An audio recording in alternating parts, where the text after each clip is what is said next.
العالم والواحد والباطن وبدا والغافر للذنب جديد وقديم الظاهر والباطن والنافع حقا والرازق للعبد وإن كان عصيما والملك يصلون على أفضل رسوله والناس جميعون بآداب عظيم أما بعد فأعوذ بالله من الشيطان الرجيم بسم الله الرحمن الرحيم قل لا أسألكم عليه أجرا إلا المودة في القربى صدق الله المولانا العظيم وصدق رسوله الصادق الوعد الأمين صلوات الله تعالى عليه أجمعين.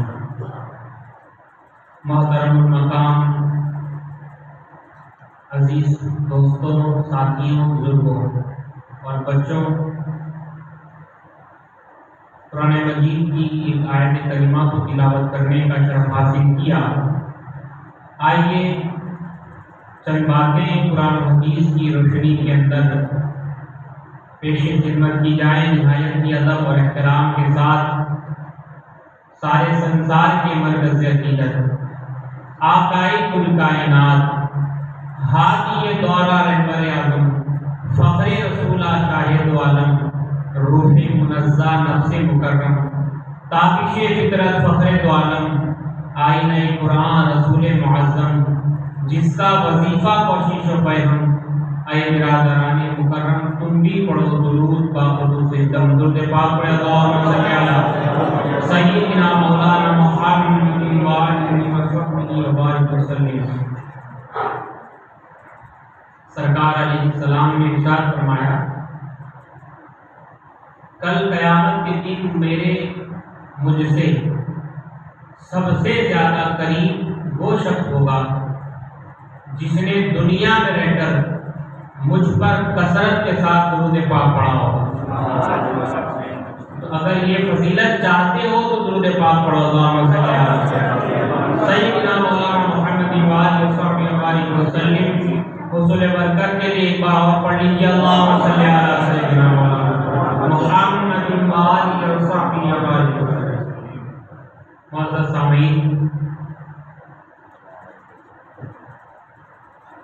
آج کا میری تقریر کا عنوان، جیسا کہ آپ سنتے آ رہے ہیں، پچھلی 3 محفلوں کے گزر جانے کے بعد یہ 4تھی محفل ہے. محرم الحرام کا 4تھا چاند ہے اور 4تھی محفل ہے. گزشتہ 3 دنوں کے اندر ہم نے سرکار علیہ السلام کی مدح ثنا کی کوشش کی. خلیفہ اول صدیق اکبر، خلیفہ دوم فاروق اعظم اور خلیفہ ثوم عثمان غنی کی ذات پر ان کے فضائل و مناقب کو بیان کرنے کی سعادت حاصل کی.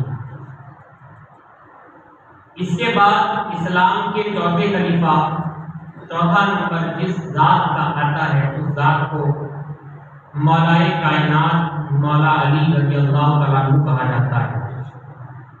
انشاءاللہ آج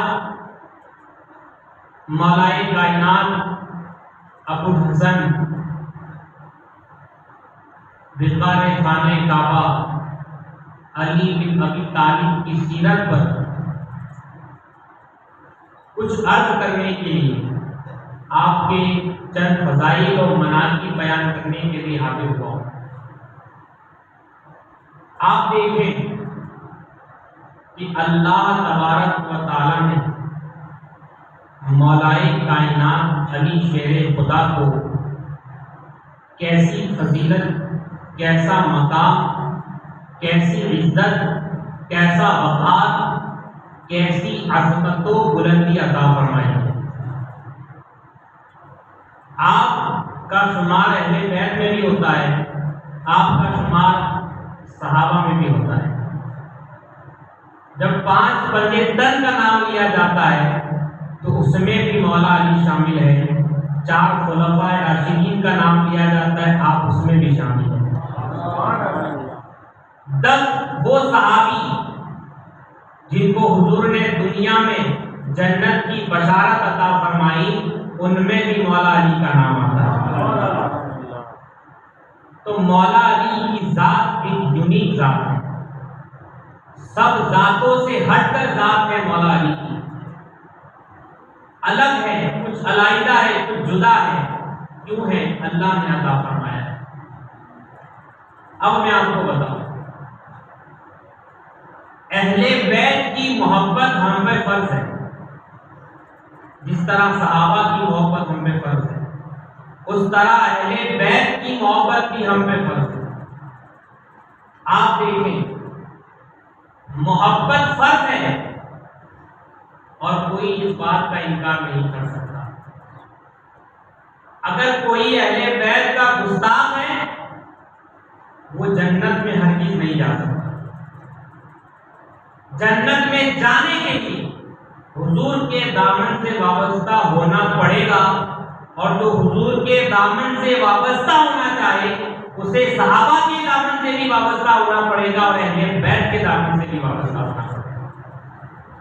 جو صحابہ کا گستاخ ہو یا اہل بیت کا ماننے والا نہیں ہے، دونوں میں سے کسی ایک کو بھی اگر وہ چھوڑ دے گا تو وہ ہدایت کے راستے سے بھٹک جائے گا۔ تو اہل بیت کی محبت اللہ نے ہم پہ فرض کر دی۔ اب آپ دیکھیں، اہل بیت کی محبت تو فرض ہے، لیکن کچھ شرطوں کے ساتھ فرض ہے، کچھ شرائط کے ساتھ فرض ہے۔ میں آپ کو آسان کر دوں، ایک مثال کے ذریعے آپ کو سمجھاتا ہوں۔ آپ نماز پڑھتے ہو، نماز ہر مسلمان عاقل بالغ مرد اور عورت پر فرض ہے۔ نماز ہر مسلمان عاقل بالغ مرد اور عورت پہ فرض کر دی گئی۔ نماز فرض ہے، نماز دین کا ستون ہے، نماز مومن کی معراج ہے، نماز حضور کی آنکھوں کی ٹھنڈک ہے، نماز افضل العبادات ہے۔ ساری عبادتوں کے اندر جو افضل ترین عبادت ہے وہ نماز ہے۔ لیکن مجھے آپ بتاؤ، کوئی کہنے والا اگر یہ کہے کہ نماز فرض ہے، نماز نبی کی آنکھوں کی ٹھنڈک ہے، نماز دین کا ستون ہے، نماز افضل العبادات ہے، اہم ترین عبادت ہے نماز، لیکن کسی بھی دشا میں کھڑے ہو کر نماز پڑھ لو، نماز ہو جائے گی؟ نہیں ہو سکتی۔ کوئی یہ کہے کہ کسی بھی رخ کسی بھی دشا میں، کسی بھی سمت میں رخ کر کے نماز پڑھ لی جائے، نماز نہیں ہو سکتی۔ کوئی یہ کہے کہ ستر عورت چھپا ہو یا نہ چھپا ہو، کپڑے پہنے ہو یا نہ پہنے ہو، نماز پڑھ لو، نماز ہو جائے گی۔ نماز پڑھنا ضروری ہے، کہیں بھی کھڑے ہو جاؤ نماز ہو جائے گی، پاک ہو ناپاک ہو کھڑے ہو جاؤ نماز پڑھ لو، نماز ہو جائے گی۔ اگر کوئی یہ کہے تو وہ بیوقوف ہے، وہ جاہل ہے۔ نماز فرض ضرور ہے، لیکن کچھ شرائط کے ساتھ فرض ہے۔ بولیے سبحان اللہ۔ نماز فرض ضرور ہے، لیکن کچھ شرائط کے ساتھ فرض ہے۔ طہارت، ستر عورت، استقبال قبلہ، وقت، نیت اور تکبیر تحریمہ، یہ 7 شرائط فرض کر دیے گئے۔ یہ شرائط پر اگر کوئی عمل نہیں کرتا ہے، نماز فرض ضرور ہے، لیکن اس کی نماز کو مانا نہیں جائے گا۔ کوئی قبلہ چھوڑ کر ادھر ادھر نماز پڑھے، نماز تو فرض ہے، لیکن اس کی نماز کو مانا نہیں جائے گا۔ نماز فرض ہے، کوئی ناپاکی کے عالم میں کھڑا ہو کر نماز پڑھے، اس کی نماز فرض ضرور ہے، لیکن اس کی نماز نہیں ہوگی۔ آپ سمجھ رہے ہیں؟ کوئی اگر کھڑا ہو جائے، ستر عورت اس کا نظر آ رہا ہے، نماز تو فرض ہے، لیکن ستر عورت دکھ جانے کی وجہ سے اس کی نماز نہیں ہوگی۔ کیوں؟ نماز فرض ضرور ہے، لیکن کچھ شرائط کے ساتھ فرض ہے۔ نماز فرض ضرور ہے، لیکن کچھ اصول کے ساتھ فرض ہے۔ بالکل اسی طرح اہل بیت کی محبت فرض ہے، لیکن کچھ شرائط کے ساتھ فرض ہے۔ بولیے سبحان اللہ۔ نماز فرض ضرور ہے، لیکن کچھ شرائط کے ساتھ فرض ہے۔ اسی طرح اہل بیت کی محبت بھی فرض ہے، لیکن کچھ شرائط کے ساتھ فرض ہے۔ کس طرح فرض ہے؟ کیسے شرائط ہے، کیا اصول ہے، کیا قوانین ہے، کیا ضابطہ ہے؟ مصطفیٰ کریم نے فرمایا تھا اے علی تو ایک معاملے کے اندر عیسیٰ کی طرح ہے۔ عیسیٰ اللہ کے پیغمبر، عیسیٰ روح اللہ، اللہ نے آپ کو یہ پاور دیا کہ آپ ایک مٹی سے پرندہ بناتے اور اس پرندے میں پھونک مارتے، وہ پرندے میں جان آ جاتی، وہ ہوا میں اڑتا ہوا ہے۔ آپ کو اللہ نے یہ معجزہ عطا کیا کہ آپ کسی کی قبر میں جاتے، اللہ کے حکم سے کہتے کھڑا ہو جا تو وہ مردہ کھڑا ہو جاتا۔ آپ کو اللہ نے یہ معجزہ عطا کیا کہ اگر آپ کسی کے پاس جائیں اور وہ مادر ذات اندھا ہے، کون سے پیدائش سے اندھا ہے، دیکھ نہیں سکتا ہے، لیکن عیسیٰ ہاتھ پھیر دیتے تو اس کی آنکھوں میں روشنی آ جاتی۔ یہ عیسیٰ کی پاور ہے، یہ آپ کا معجزہ ہے۔ کسی کوڑی پر، کسی کوڑ کے مرض والے انسان پر اگر آپ ہاتھ پھیر دیتے تو اس کے کوڑ کا مرض ختم ہو جاتا۔ یہ عیسیٰ تو سرکار نے فرمایا عیسیٰ پیغمبر علیہ السلام کی طرح ہے، تمہارا ایک معاملہ عیسیٰ کی طرح ہے۔ کیسا؟ فرمایا اے علی عیسیٰ کے معاملے کے اندر دو گروہ گمراہ ہو گئے۔ کیا دو گروہ گمراہ ہو گئے؟ عیسیٰ کے معاملے میں دو گروہ گمراہ ہو گئے، ایک یہودی بنا اور ایک عیسائی بنے۔ کیسے؟ جب عیسیٰ پیدا ہوئے مریم کے پیٹ سے، وہ کنواری پاک مریم، وَنَفَخْتُ فِيهِ کا دم ہے عجب نشان اعظم مگر آمنہ کا ہے، یعنی حضرت مریم کی شادی نہیں ہوئی، آپ کا کوئی شوہر نہیں، لیکن اللہ نے اپنی عطا سے اس کنواری پاک مریم کو ایک بیٹا عطا فرمایا۔ وہ بیٹا عیسیٰ علیہ السلام تھے۔ وہ جب دنیا میں آئے تو کچھ لوگوں نے ان پر تہمت لگائی، حضرت عیسیٰ پہ تہمت لگائی، آپ کی والدہ مریم پہ تہمت لگائی کہ مریم تو کنواری ہے، مریم نے شادی نہیں کی تو یہ بچہ کہاں سے آتا ہے، تو وہ تہمت لگائی، وہ یہودی ٹھہرے اور عیسیٰ علیہ السلام کی شان میں گستاخی کر کر کے انہیں برا بھلا کہہ کر وہ گمراہ ہو گئے۔ عیسیٰ کی نفرت میں، حضرت عیسیٰ کی دشمنی میں وہ گمراہ ہو گئے۔ اور دوسرا فرقہ وہ تھا کہ حضرت عیسیٰ کو اللہ کا بیٹا مان بیٹھا، محبت کرتا تھا حضرت عیسیٰ سے، لیکن کیسی محبت کی؟ محبت میں محبت میں حضرت عیسیٰ کو اللہ کا بیٹا بنا دیا۔ یہ کیسی محبت ہے؟ ایک لمٹ تھی، ایک حد تھی، اس کو کراس کر دیا اور عیسیٰ کو اللہ کا بیٹا بنا دیا۔ وہ نفرت میں گمراہ ہو گئے اور یہ محبت میں گمراہ ہو گئے۔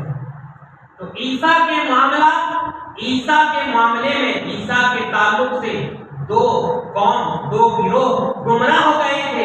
اے علی تمہارا معاملہ بھی ایسا ہے، تمہارے معاملے میں بھی دو گروہ گمراہ ہو جائیں تمہارے، اور ان دو گروہوں کے بیچ میں ایک گروہ اہل سنت والجماعت کا ہے جو گمراہ نہیں ہوتا ہے۔ کیسے؟ فرمایا گیا المحب المفرد، فرمایا علی تیرے معاملے میں دو گروہ لوگوں کے، دو بڑے گروپ جماعتوں کے لوگوں کی دو گروپ ٹیم گمراہ ہو جائیں گے۔ محب المفرد ہوگا ایک، تجھ سے اتنی محبت کرے گا، اتنی محبت کرے گا، اتنی محبت کرے گا، اتنی محبت کرے گا کہ تجھے رسول سے بھی آگے بڑھا دے گا، تجھے خدا سے بھی آگے بڑھا دے گا، گمراہ ہو جائے گا۔ اور فرمایا دوسرا گروہ المبغض، یعنی دوسرا گروہ ہوگا جو تجھ سے نفرت کرنے والا، تجھ سے بغض رکھنے والا ہوگا، تجھ سے نفرت کرے گا، تجھ سے دشمنی کرے گا اور گمراہ ہو جائے گا۔ اور ہم اہل سنت والجماعت محبت بھی کرتے ہیں اور نفرت نہیں کرتے، اور نفرت نہ کرنے کی وجہ سے ہم دوسرے گروہ میں نہیں آتے اور محبت کرتے ہیں۔ لیکن کیسی محبت کرتے ہیں؟ ان لوگوں کی طرح محبت نہیں کرتے جو علی کو خدا تک لے جائے، بلکہ ہم علی کو علی کے مرتبے میں رکھتے ہیں، بلکہ ہم مولا کائنات کو ان کا ہی مرتبہ عطا فرماتے ہیں کہ وہ داماد رسول ہیں، وہ فاطمہ کے شوہر نامدار ہے، وہ حسنین کریمین طیبین طاہرین کے والد بزرگوار ہیں. حضور نے اپنی نسبت سے انہیں مولائے کائنات بنا دیا ہے. ہم ان کی نسبت سے اب علی کو مانتے ہیں، نہ حد سے بڑھ جاتے ہیں نہ حد سے گھٹ جاتے ہیں، اور ایک وہ گمراہ ہو کر جہنم میں جائیں گے اور ہم بیچ میں رہ کر جنت کا پروانہ سنتے چلے جائیں گے. مولائے کائنات یہ وہ ذات ہے، یہ کسوٹی ہے. مولائے کائنات تک پہنچ کر اچھے ہوگا ڈور مول ہو جاتا ہے. اب آپ دیکھیں چوتھے خلیفہ اسلام کے مولائے کائنات، چاروں صحابہ خلفائے راشدین بھی ہیں، عشرہ مبشرہ بھی ہیں، اور چاروں صحابہ کا تعلق حضور کے خاندان سے. بولیے سبحان اللہ. آپ ایسا بیٹھتے ہو نا کہ جیسے مردے بیٹھے، آپ ایسا بیٹھتے ہو جیسے مردے بیٹھے. تھوڑا اپنی محبتوں کا اظہار کریں. بولے سبحان اللہ. ذرا زور سے بولے سبحان اللہ. میں نعرہ لگاؤں گا، آپ کو یا علی کہنا ہے. نعرہ حیدری، نعرہ حیدری، نعرہ حیدری. سبحان اللہ. اب آپ زندہ ہیں اور آپ نے اپنی موجودگی کا ثبوت بھی دے دیا ہے. اللہ آپ کی محبت سلامت کرے. چاروں صحابہ کا تعلق نبی کریم کے گھرانے سے ہے. آپ کہیں گے کیسے؟ میں بتاتا ہوں آپ کو. حضرت صدیق اکبر کا نسب 7ویں پشت میں جا کر حضور کے نسب سے مل جاتا ہے. بولیے سبحان اللہ. حضرت صدیق کا نسب 7ویں پشت میں جا کر حضور کے نسب سے مل جاتا ہے. حضرت فاروق اعظم کا نسب 9ویں پشت میں جا کر حضور کے خاندان سے مل جاتا ہے. حضرت عثمان غنی کا نسب 5ویں پشت میں جا کر حضور کے خاندان سے مل جاتا ہے. اور علی کا نسب حضور کے نسب سے ایسے ملتا ہے کہ جو دادا حضور کے ہیں وہی دادا مولا علی کے ہیں. سبحان اللہ. بولیے سبحان اللہ. چاروں صحابہ کا نسب حضور سے مل جاتا ہے کیونکہ چاروں ہی بنو قریشی ہے اور قریش کی اولاد میں سے. اور مولا علی حضرت عبد المطلب رضی اللہ تعالیٰ عنہ مولا علی کے بھی دادا ہیں اور سرکار علیہ السلام کے بھی دادا ہیں. عبد المطلب رضی اللہ تعالیٰ عنہ کے 2 بیٹے ابو طالب اور حضرت عبداللہ رضی اللہ تعالیٰ عنہ، دونوں سگے بھائی. ابو طالب سے مولا علی پیدا ہوئے اور حضرت عبداللہ سے سرکار پیدا ہوئے. اور سرکار علیہ السلام نے فرمایا تھا اے علی انت اخی فی الدنیا والآخرہ. بولے سبحان اللہ. فرمایا علی انت اخی فی الدنیا والآخرہ. اے علی تم دنیا میں بھی میرے بھائی ہو اور آخرت میں بھی میرے بھائی ہو. حضور فرما رہے ہیں علی تو میرا بھائی ہے، لیکن علی کا ادب دیکھو کہ علی نے کبھی بھی حضور کو اپنا بھائی نہیں کہا. بولیے سبحان اللہ. حضور نے کہا علی تو میرا بھائی ہے، لیکن علی نے کبھی نہیں کہا تو میرا بھائی ہے. علی نے کہا یا رسول اللہ کہا، علی نے کہا آقا کہا، علی نے کہا محمد رسول اللہ کہا، علی نے کہا طہ و یاسین کہا، علی نے کہا مزمل و مدثر کہا، علی نے کہا ماوا ملجا کہا، علی نے کہا تو شمس الضحیٰ کہا، علی نے کہا تو بدر الدجا کہا. اس لیے کہ یہ خاتم ہے، وہ مختوم ہے، یہ غلام ہے، وہ آقا ہے.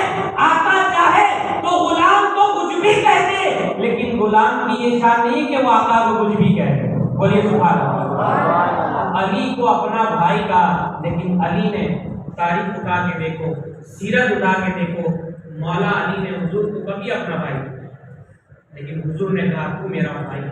اور ویسے بھی بھائی تھے، حضور کے سگے چچا کے بیٹے ہیں مولا علی. اور مولا علی کی شان کیا ہے اب آپ دیکھیں. میں عرض کرنے چلا ہوں، آپ کی والدہ ماجدہ سیدہ فاطمہ بنت اسد رضی اللہ عنہ. بولے سبحان اللہ. فاطمہ بنت اسد آپ کی والدہ کا نام ہے، اور حضور مولا علی کی والدہ بھی فاطمہ ہے اور مولا علی کی بیوی بھی فاطمہ ہے. بولے سبحان اللہ. ماں بھی فاطمہ ہے اور جو بیوی نکاح میں آ رہی ہے وہ بھی فاطمہ ہے.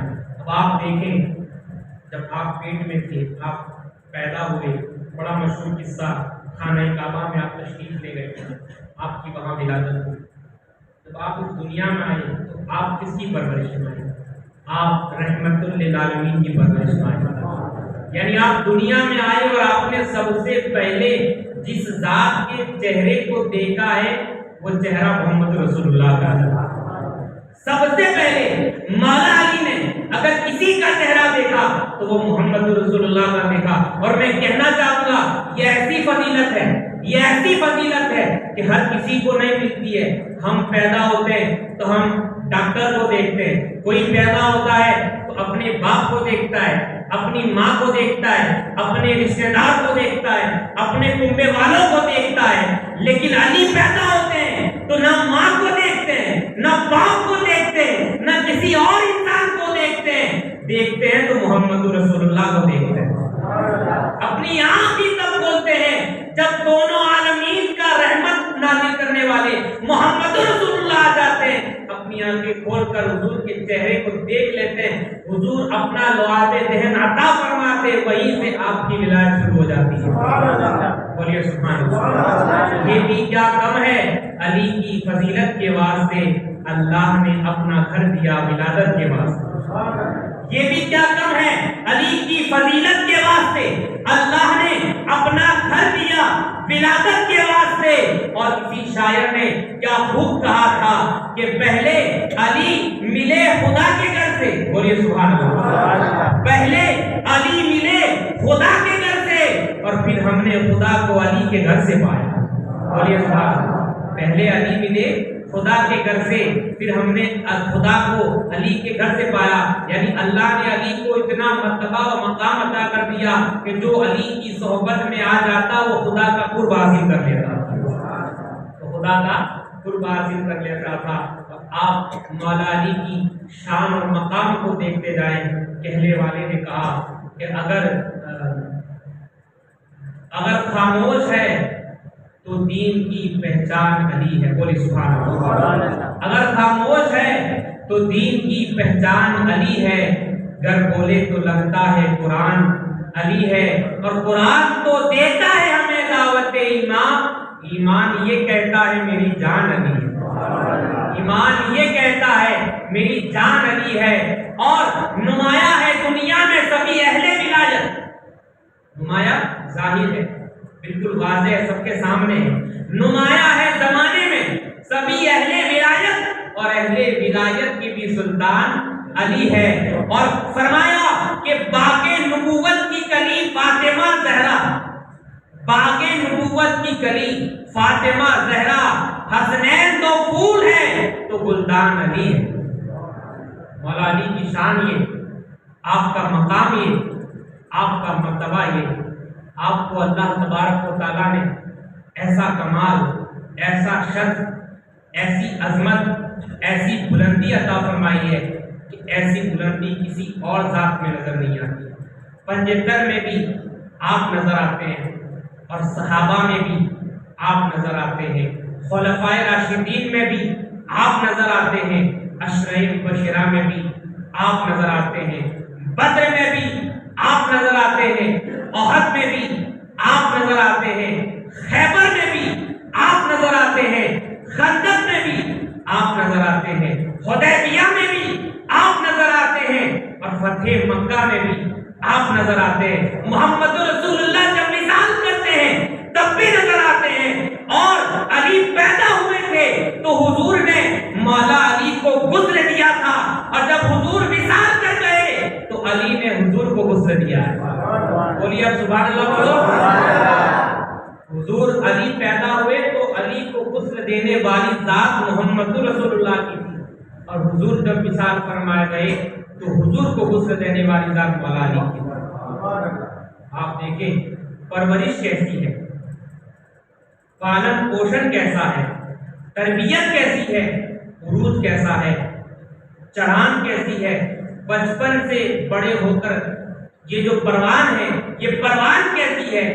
دیکھیں جوانی تک، بچپن سے لے کر جوانی تک مولا علی حضور کی صحبت میں رہے، بولیے سبحان اللہ۔ مولا علی حضور کی صحبت میں رہے، اور حضور کی صحبت سے فیض لیتے رہے۔ کیا لیتے رہے؟